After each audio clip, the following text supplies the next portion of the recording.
Hello guys, तो हम पढ़ रहे हैं general pharmacology unit 1। Introduction to pharmacology part 3 है ये। पार्ट 1 और पार्ट 2 मैं ऑलरेडी वीडियो बना चुकी हूँ। आप डिस्क्रिप्शन बॉक्स में लिंक चेक कर सकते हैं। तो सबसे पहले हम देखेंगे कि पार्ट 1 में और पार्ट 2 में हमने क्या डिस्कस किया था। तो पार्ट 1 में हमने definition of pharmacology, content of pharmacology, definition of drug और स्कोप ऑफ फार्माकोलॉजी देखा था। और पार्ट 2 में हमने डिटेल डिस्कशन किया था सोर्स ऑफ ड्रग्स के बारे में, जिसमें natural, synthetic, semi synthetic drugs के बारे में हमने बात की थी। नेक्स्ट इस वीडियो में हम बात करेंगे केमिकल नेचर ऑफ ड्रग की और एसेंशियल ड्रग कॉन्सेप्ट की। तो सबसे पहले हम देखेंगे केमिकल नेचर ऑफ ड्रग। तो ड्रग बहुत से केमिकल नेचर्स की होती है। सबसे पहले हम देख रहे हैं एल्कलॉइड्स।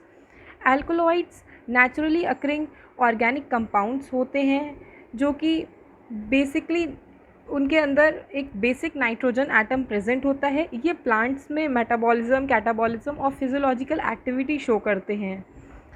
ये जनरली वाइट क्रिस्टल्स के फॉर्म में होते हैं और वाटर में इनसॉल्युबल होते हैं। इनका टेस्ट बिटर होता है।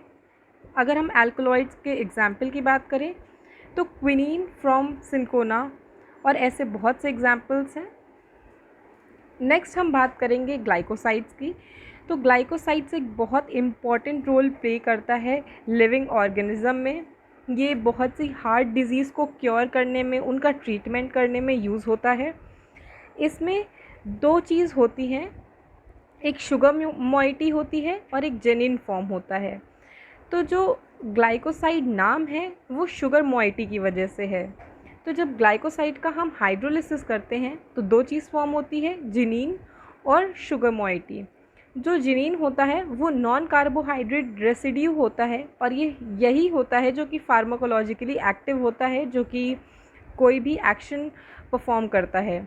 शुगर मोइटी जो होती है वो पेनिट्रेशन में हेल्प करती है और ड्यूरेशन ऑफ एक्शन ड्रग का उसको मेंटेन करती है। नेक्स्ट हम बात करेंगे ऑयल्स की। Oils non polar chemical substances होते हैं। वो विस्कस लिक्विड्स भी हम इनको जानते हैं, विस्कस लिक्विड्स होते हैं। तो ऑयल जनरली दो टाइप के होते हैं, फिक्स्ड ऑयल और वोलेटाइल ऑयल। फिक्स्ड ऑयल जो होते हैं वो ग्लिसराइड्स ऑफ ऑयलिक, पाल्मेटिक या स्टेरिक एसिड्स होते हैं। और जो वोलेटाइल ऑयल होते हैं वो जनरली वेपराइज हो जाते हैं जब उनको हम हीट करते हैं। उनमें एक अरोमा होती है, एक अच्छी सी स्मेल होती है, ओडर होती है, अच्छा टेस्ट होता है। तो इसलिए इनको हम लोग जनरली फ्लेवरिंग एजेंट की तरह यूज़ करते हैं। जैसे कोई भी ड्रग जिसका टेस्ट इतना प्लेजेंट नहीं है तो उसमें हम यूज़ करते हैं ऐसे ऑयल्स को। नेक्स्ट हम बात करते हैं टेनिन्स की। टेनिन्स एक येलोइश या ब्राउनिश बिटर सब्सटेंस होता है। इसका टेस्ट बिटर होता है और इसमें नॉन नाइट्रोजनस प्लांट कॉन्स्टिट्यूएंट होते हैं। ये जनरली एस्ट्रिंजेंट नेचर का होता है।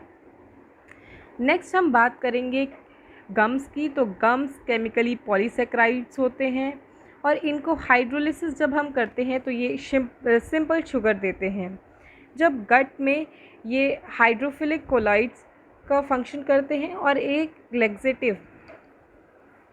लेग्जेटिव की तरह ये वर्क करते हैं। तो अब हम बात करेंगे रेजिन्स की।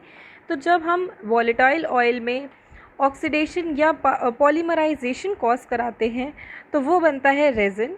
रेजिन बहुत सारे टाइप के होते हैं, जैसे ऑलिव रेजिन, गम रेजिन, ऑलियो गम रेजिन और ऐसे और भी होते हैं। तो ये हो गई बात केमिकल नेचर ऑफ ड्रग्स की। अब हम देखेंगे एसेंशियल ड्रग कॉन्सेप्ट। ये अब हम देखते हैं एसेंशियल ड्रग कॉन्सेप्ट। तो एसेंशियल ड्रग कॉन्सेप्ट क्यों बनाया गया?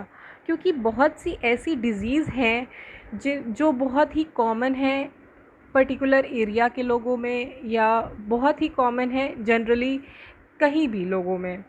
तो जो भी ऐसी मेडिसिन्स होती हैं जो ज़्यादातर मेजॉरिटी ऑफ पॉपुलेशन की नीड्स को फुलफ़िल करती हैं, उन मेडिसिन्स को हम लोग रखते हैं एसेंशियल मेडिसिन्स के अंदर। ये जो मेडिसिन्स होती हैं ये उन कॉमन डिज़ीज़ की मेडिसिन्स होती हैं जो जनरली लोगों में या मेजॉरिटी ऑफ लोगों में होती है, जो बहुत कॉमन हो गई है। तो ऐसी मेडिसिन्स को हम लोग एसेंशियल मेडिसिन्स में रखते हैं।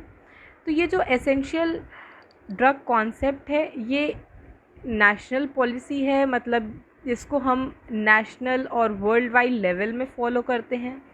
तो ये एसेंशियल ड्रग लिस्ट जो बनती है इसको हम अकेले नहीं बनाते, इसको हम अपने लोकल कम्युनिटीज़ जो होती हैं, जैसे फिजिशियन हो गया, फार्माकोलॉजिस्ट हो गया, फार्मासिस्ट हो गया और हेल्थ केयर वर्कर्स, इन लोग की ऑब्जर्वेशन से ये पता चलता है कि कौन से पेशेंट्स बहुत फ्रीक्वेंट हैं। जैसे कफ़ और कोल्ड हो गया, तो ये एक बहुत ही कॉमन डिज़ीज़ है जो लोगों में होती है, सीज़नल चेंज में होती है। तो इन ऐसी कुछ और भी डिज़ीज़ हैं, जैसे हो गया डायबिटीज़। तो ऐसी डिज़ीज़ जो बहुत फ्रीक्वेंट होती हैं, ऐसी डिज़ीज़ की जो भी मेडिसिन्स होती हैं वो हम लोग स्टोर में रखते हैं। अब हम बात करेंगे importance of essential drug list की। क्या इम्पोर्टेंस है एक ड्रग लिस्ट को मेंटेन करने की या उसका होने की ज़रूरत क्या है? तो सबसे पहली चीज़ है कि कोई भी मेडिसिन स्टॉक में होना ज़रूरी है, क्योंकि अगर किसी को नीड हुई और वो मेडिसिन नहीं है तो आप उसका इलाज नहीं कर पाएंगे। तो सेफ़ और इफ़ेक्टिव ट्रीटमेंट के लिए हमारे पास दवाई पहले से होना ज़रूरी है, और वो भी स्टॉक में, क्योंकि बहुत सी ऐसी डिज़ीज़ होती हैं जो इतनी फ्रीक्वेंट होती हैं और इतनी कॉमन होती हैं कि वो बहुत सारे लोगों में होती हैं। अगर हम उसको लिमिटेड फॉर्म में रखेंगे या उसका स्टॉक नहीं रखेंगे तो हम कुछ लोगों का ट्रीटमेंट कर पाएंगे और कुछ का नहीं कर पाएंगे। और ये जो मेडिसिन्स होती हैं ये वर्ल्ड वाइड लेवल में एज अ रिसोर्स हम इसको पहले से ऑप्टिमाइज़ करके रखते हैं। तो ये थी पूरी वीडियो। इसमें मैंने chemical nature of drugs explain किया और एसेंशियल ड्रग कॉन्सेप्ट को एक्सप्लेन किया। अगर इस वीडियो में आपको कोई भी डाउट हो या पहली पार्ट 1 या पार्ट 2 में भी कोई डाउट हो तो आप मुझको कमेंट सेक्शन में नीचे पूछ सकते हैं। इस वीडियो को लाइक करें, शेयर करें और सब्सक्राइब करें इस चैनल को अगर आपको ऐसे और वीडियोस देखने हैं। और अगर कोई भी टॉपिक ऐसा है जो आप चाहते हैं कि मैं वीडियो बनाऊं तो आप मुझे कमेंट सेक्शन में वो भी बता सकते हैं। Thank you guys.